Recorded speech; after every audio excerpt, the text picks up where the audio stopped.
So I just got done tuning the antenna. It's at exactly 46.5 inches long, which lines right up with between 27 and 27.5 megahertz. 46.5 is somewhere in between there. And I got a 1.1 SWR on channel 15, which is exactly where I wanted. The antenna has this collar with Allen hex set screws, and it screws into this base which has the loading coil that makes it electrically the right length, because even though this is a quarter wave antenna, it's a lot shorter than a quarter of that wave. This is called an NMO mount. Goes down from the top with a coax cable, and then this nut on the outside screws down. There's a rain cap you can buy, and then the antenna has a gasket on the bottom that keeps some water out. That outer nut also has a gasket or an O-ring, so there's two O-rings keeping water out. The coax cable comes down from the NMO mount around here, and then it goes along the wire that supplies electricity to the light on the ceiling. It comes down here. I took care to make sure it wasn't blocking the airbag. And then it goes down here, through here, and eventually comes out here. It's behind the glove box. This is the coax. I terminated it with a PL259, which is the standard radio frequency connector.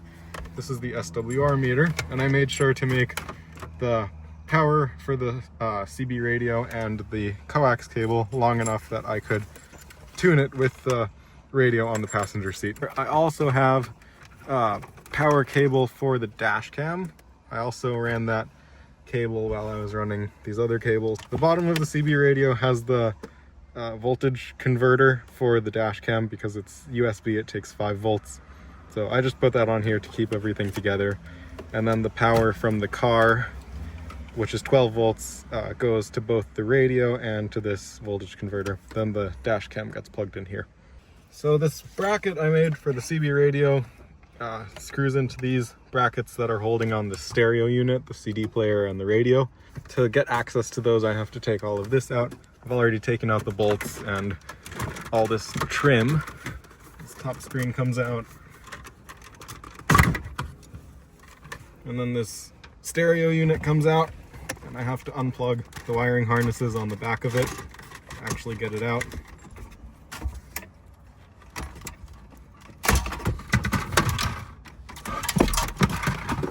Whoops. All right, now that I have this radio out, we can get a better view here of what's going on. The 12 volt supply is coming from this white wire, these two white wires that are supplying power from the fuse box to the left of the steering wheel to this cigarette lighter down here. And I tapped them and soldered in the positive and negative wires, and those go to this connector that I have plugged into the CB radio situation over here. In here I have the bracket with the CB radio, which is just made of this metal strapping. It's 2 pieces that I bent, bolted together. Now this is screwed into the stereo brackets. Now I will put this whole unit into the dashboard so we can see how it looks. I'll plug these in now just to get it over with. So at the back, when the radio goes in, it's tight clearance, and so I need to use this right angle adapter for the coax. Okay, now I'm gonna put all of this in order to explain the next part of the installation. So I haven't plugged in the stereo, but this is just in here for demonstration. This panel that came with the car wanted this to be able to open and use the radio in there. The problem is the microphone connector is on the front, so I would have to plug in and unplug the microphone every time I wanted to use the radio, and that seemed annoying. So I bought on Amazon a right angle female microphone connector. It's the same as this, but right angle. And then a panel mount of the male side, which is obviously the same as this. And then used a 4-conductor cable to connect the two. And that way I can leave the microphone plugged in while this is closed. Yeah, this is pretty loose, which is on purpose because the alignment here gets really tight. When I put this panel on, I can figure out where this needs to be, and I'm pretty sure the right side needs to be as far up as possible and the left side needs to be as far down as possible in order to get it level, and that seems to be the case. And now there's a little gap on the bottom and a little gap on top. So that is how I will tighten it. Okay, I've gone ahead and tightened these 4 bolts that are holding it in. I'm gonna test fit it one more time. I'd say that's pretty perfect. Okay, I have tightened these 4 bolts holding in the bracket to the stock stereo bracket. Tightened them all the way. I have the radio hooked up. I have power 12 volts coming from the car, 5 volts going to the dash cam, which is USB, so 5 volts, and then I have the antenna coax cable, and finally I have the external speaker I'm using that's mounted on this panel below. It's just a 1/8 inch plug, and it goes into the back of the CB radio. Then as this goes back in, I have to hook up the stereo. It's 3 of these, and then the AM FM antenna. Okay, all the stereo stuff is plugged in, the radio stuff is plugged in, so now I navigate this back into the car. Stereo is back in. I'm gonna test everything before I put the 4 bolts back in that are holding the stereo. I have this cable for the speaker, and then this cable, which is the microphone extension. I got this panel on, plugging in my microphone extender, turn on the radio, and even with squelch set to 0, I noticed there's no sound coming from the speaker, which is weird because there should be a ton of static happening right now.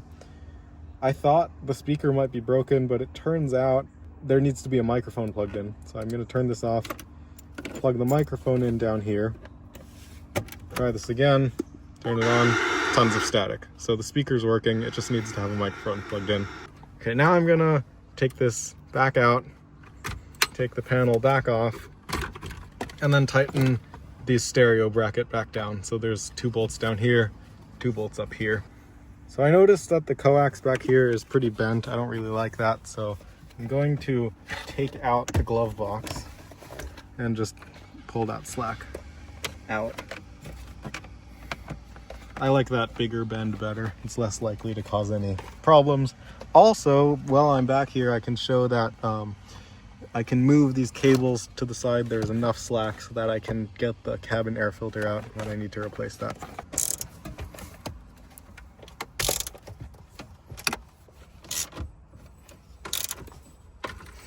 Now the screen goes back in. I think it's called the multifunction display. This one has 2 bolts. They go in on the side there. And the other one's in the same spot on the other side.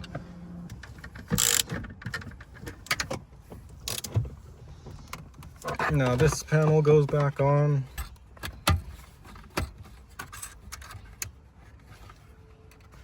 This has 2 screws. They're in the trunk. Oh no, they're not. They're right here. To get this back, you need to have these open. This needs to be removed. We should switch sides. I'm gonna break something.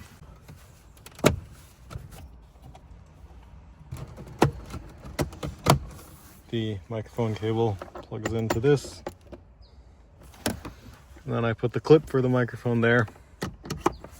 And that way everything is there, away, out of sight. Radio's here. I'll test it one more time now that I've put everything back together. Car on. Speaker works, and the microphone works.